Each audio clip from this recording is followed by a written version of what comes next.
NBA Summer League is here for the Philadelphia 76ers. And on today's show, going to go through a full preview of the Sixers' upcoming Summer League, players that are on the roster, their full schedule with dates, times, and opponents, as well as some of the players I am most looking forward to watch when it comes to some of these Summer League games. I am Jake Chipper. Welcome in to 76ers Now. Appreciate you taking time out of your day, hanging out here with us on the show. Before we get into the full preview, I'm just curious how many of you are tapped in and dialed in with the NBA Summer League. Do you watch NBA Summer League every single season?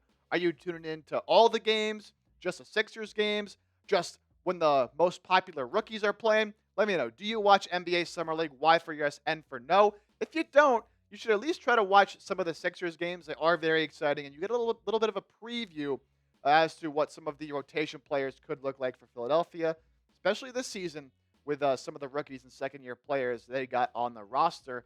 And speaking of the roster, Sixers releasing the entire Summer League roster just the other day. This is the full thing from top to bottom. You'll see at the top Justin Edwards, Adem Bona, two second-year players who are going to be very exciting to watch in Summer League. You see the rookies, VJ Edgecombe and Johni Broome will, of course, be participating as well. Alex Reese, one of the two-way players for Philadelphia, played some real NBA minutes last year with all the injuries for the Sixers. Judah Mintz and Keve Aluma, you see both of those names in there. Both played with the Sixers Summer League squad last year and had some really, really good moments. There were some people banging the table for Aluma to get a two-way deal last offseason. He'll be battling for one of those spots this offseason as the Sixers have two-way players under contract, need one more. So a lot of these guys will be battling for that last two-way spot. Jalen Hood-Schifino was on a two-way with Philadelphia at the end of last year. Got Jalen Slauson, Caleb Stone-Carrawell, Mark Armstrong, Villanova product, Andrew Funk, Landers Nolly II, St. Thomas, one of the Sixers' UDFA pickups, along with Hunter Salas, who the Sixers actually already signed to a two-way. So a UDFA guy that they like a lot, already giving a two-way contract. Ethan Almanza, another one of the UDFA pickups.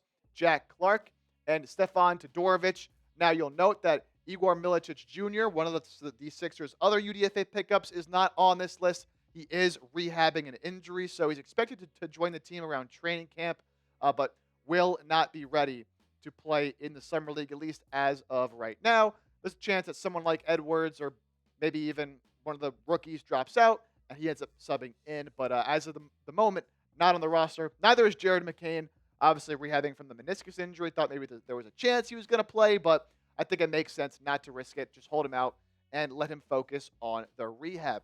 So the Sixers, once again, will be taking part in the Salt Lake City Summer League before going to Vegas, where every NBA team participates in the big Summer League games. That'll kick off tonight, Saturday, July 5th, against the Utah Jazz at 9 p.m. Eastern. Will Ace Bailey play in this game? Will Ace Bailey versus Philadelphia 76ers to kick off the Summer League? Then you play the Thunder on July 7th, that game at 7 p.m. Eastern.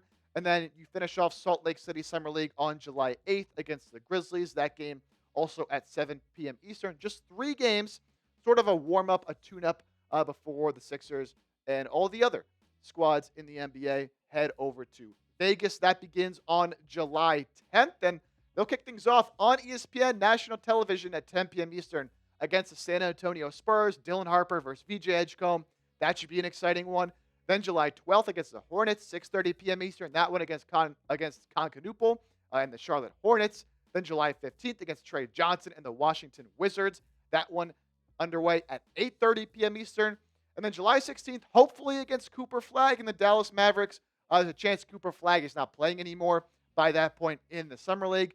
That one at 8 p.m. Eastern. And then, of course, the tournament playoff-style games will get underway after that.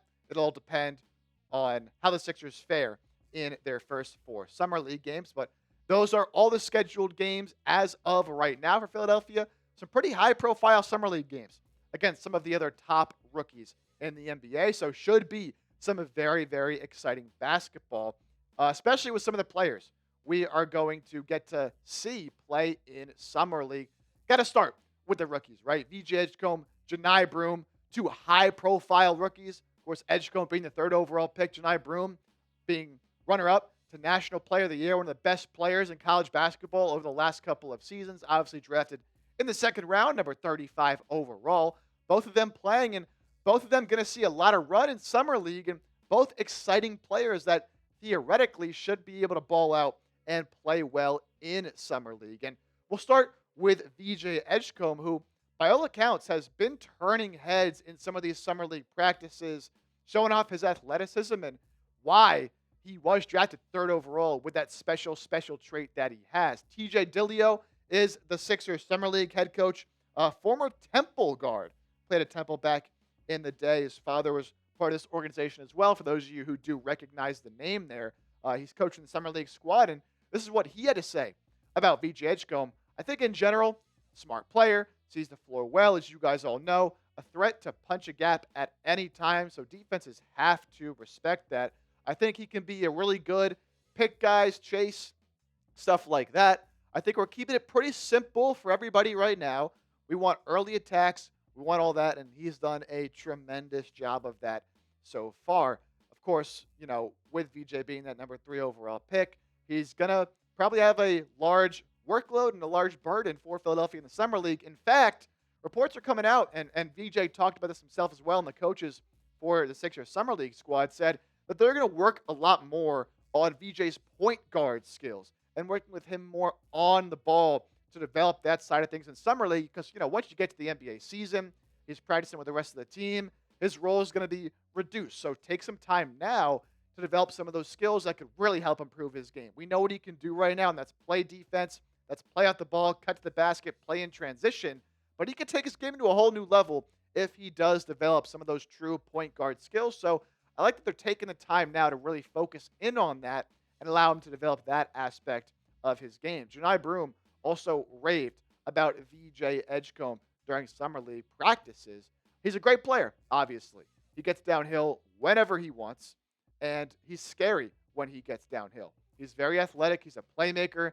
Makes the guys around him better as well. On the defensive end, he's going to pick you up, and he's going to cause havoc. So a lot of praise there from VJ's fellow rookie in Johni Broome. And speaking of Johni Broome, let's get to him next, because I think he should play really well in a setting like Summer League. Going to be a lot of guys he's playing against now that he probably played against in college, where, of course, he dominated. And look, when you're going against this level of competition, I wasn't the biggest, and I'm still not the biggest fan of this pick for Philadelphia. I had my concerns about his game translating to the NBA, but at least in the Summer League, I think it's a great opportunity for him to play well in a setting in which he should be able to play very well with his experience, with his skill set, again, against guys that he's probably played against before and has had success before. And Sixers Summer League coach TJ Dilio also spoke a little bit on what he's seen from Broome early on in the process, saying he's got physicality, he plays hard, he's got a nose for the ball really on both ends of the court, offensive rebounding. On offense, and his instincts are good. And what's good about him is he's a guy that can play hard, play smart, play with instincts a little bit. So he's got a good combination of both. He's had a great career. He's been successful at every step he's been at. I'm happy to have him in Summer League and try to get a little bit here, and then, of course, integrate into the organization. So a lot of what you just heard there from the Sixers Summer League head coach, which we talked about on the show a lot, that he does have. It's the physicality, right? A big, physical, strong player. He always does play hard. The one thing, I'll give credit to Broome about this is, he was an underdog a little bit. Started off at a small school, had to work his ass off, gets to Auburn, never stops playing hard. He's always 110% out there on the floor.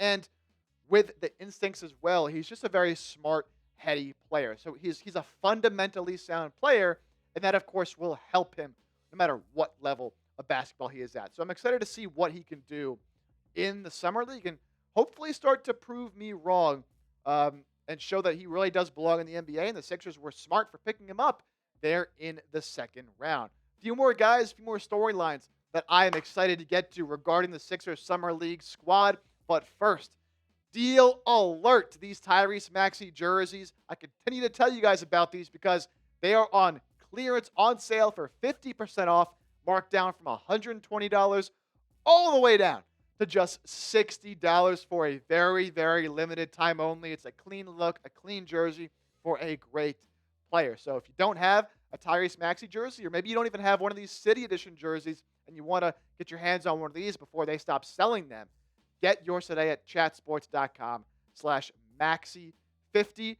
Again, 50% off, down from $120 to $60. Chatsports.com/Maxey50. That in the comments and description of today's video. So let's get now to some of the non-rookies that I'm very, very excited for. And of course, that has to start with Justin Edwards, a UDFA in 2024, who had a tremendous 2025 and just got rewarded with a new 3-year contract by Philadelphia. Absolutely a setting now where I expect Justin Edwards to dominate. And honestly, I don't know if I expect him to play the entirety of Summer League if he is playing that well. Based off what he showed against NBA competition throughout the back half of last season, reason to believe he could be one of the better players in all of Summer League entering this cycle. With, again, the improvements he showed, especially offensively at the end of last season, showing off the three-point ability, the ability to drive to the basket, dunk on people, much better creating his own shot than I think he has ever showed. And, of course, a great defender as well at 6'7". Just a great opportunity for him to gain some extra confidence heading into next season and really show, like, man, I'm that guy. I can start for this 76ers team. No doubt he'll play a big role when the season does start. A lot of the same can be said for Adem Bona, who was a Sixers second-round pick back in 2024. Got a lot of run this past season with injuries to Joel Embiid and Andre Drummond.